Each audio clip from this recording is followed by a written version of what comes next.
plastic is so, I mean, like, it's in the nature of the word, plasticity, like its ability to transform. It's kind of the stuff of magic. I think I'll go first. And I'll just, and so it's Wait, not like you ping, go ping, first. ping. I'm Dom. And I'm Emily. And together we're Studio Wrap.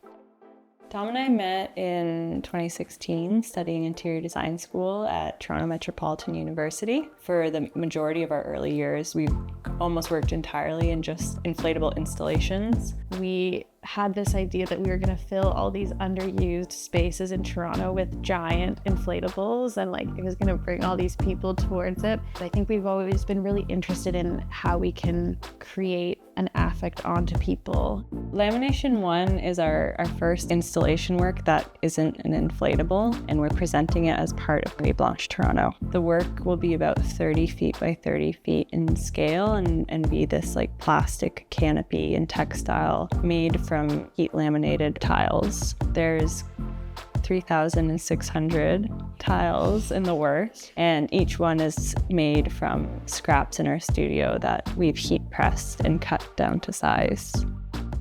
We're always really interested in bringing together many disparate elements to create a cohesive whole. For this project, we were like, how can we translate that thinking but not make an inflatable? Yeah, our studio is not big enough to fit the project. This has been kind of M's way of visualizing the composition. Often our workflow is a mix of like 3D modeling and sketches to kind of help us understand scale. Yeah, so I want to talk a bit more about plastic and like what's your relationship with the material. Yeah, well, we could talk for hours. So plastic comes from fossil fuels.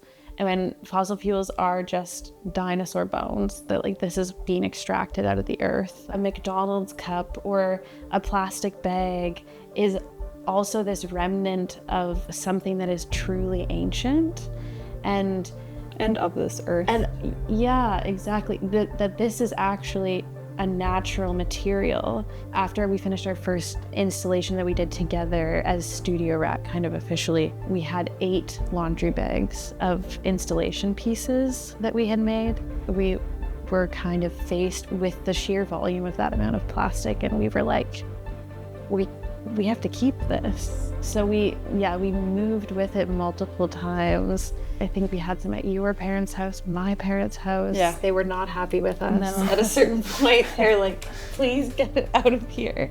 We have an old t-shirt heat press. The result of that is like, it feels a little bit like stained glass when you hold it up to the light, because the plastic gets pressed in that exact spot and the heat fuses it there, and then it's still, almost as if it's like a scan of itself and it's frozen in time. This project that we're working on, it's an amalgamation of all of the scraps that we have been saving since we started working together. This is our like the last of our oldest plastic. Yeah, this pink here, this pink here, which we're really sentimental about. So these are fruit knitting bags that we also work into it because it melts really nicely. But the scraps are getting kind of tinier and tinier, and but sometimes they're fun shapes. Yeah, you like start to recognize, especially when you get a rare color, and I'm like, I know this bag.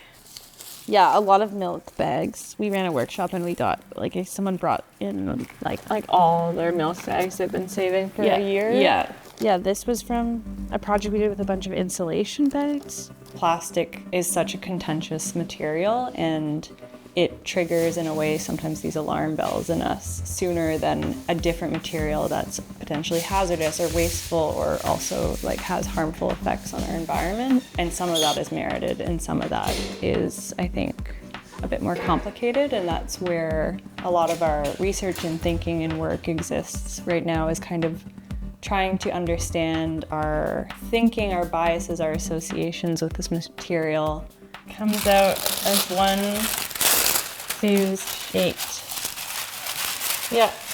Yeah, we get really excited when we get a full bag. Yeah. Because they're a relic. Yeah, it feels like a relic, exactly. Once a panel's out from the heat press and our cold press, we will cut it by hand using like kind of quilt square Rulers. So we're cutting 6-inch squares. That's the size of each tile in our piece. There's 3,600 tiles in total, and each pressing panel yields about 5 to 6 individual tiles. So that's a finished tile that will get linked into the final piece. So each one of these stacks is 50 tiles. So this is 1,000 tiles that you're looking at. So it's about almost a third of the project. All the green coffee bags. This is, the coffee bag pressed with a fruit bag. Some insulation bags. That's a weird one. That one's weird. I don't know if that one's gonna go in it. So each panel is 15 tiles by 15 tiles. Because we're best friends, like we're kind of always playing with each other in the studio.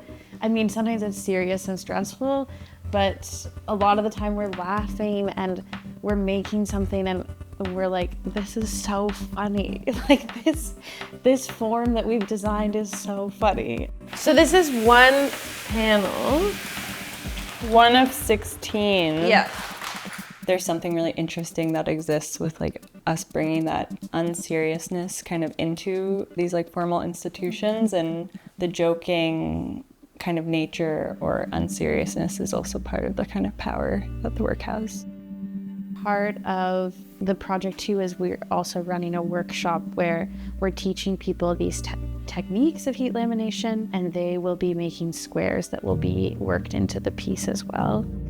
I think that making something together is one of the most special things that can happen. To be able to like have people have some sort of like agency in making, we've always been fascinated by that.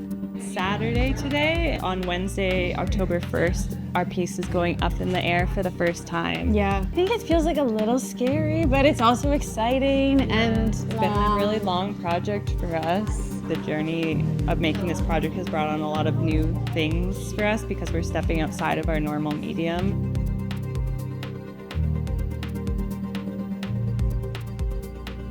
Seeing it raised and all these people that were here to help us do it, I think it really made me think about all the people along the way that have helped us and put work into this piece. Like, it feels like the piece holds a lot of stories.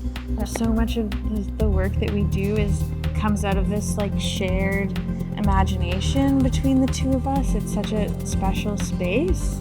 I couldn't imagine doing it by myself. Yeah. I think it wouldn't be nearly as fun or special. I feel we're in it for life. Yeah. Yeah.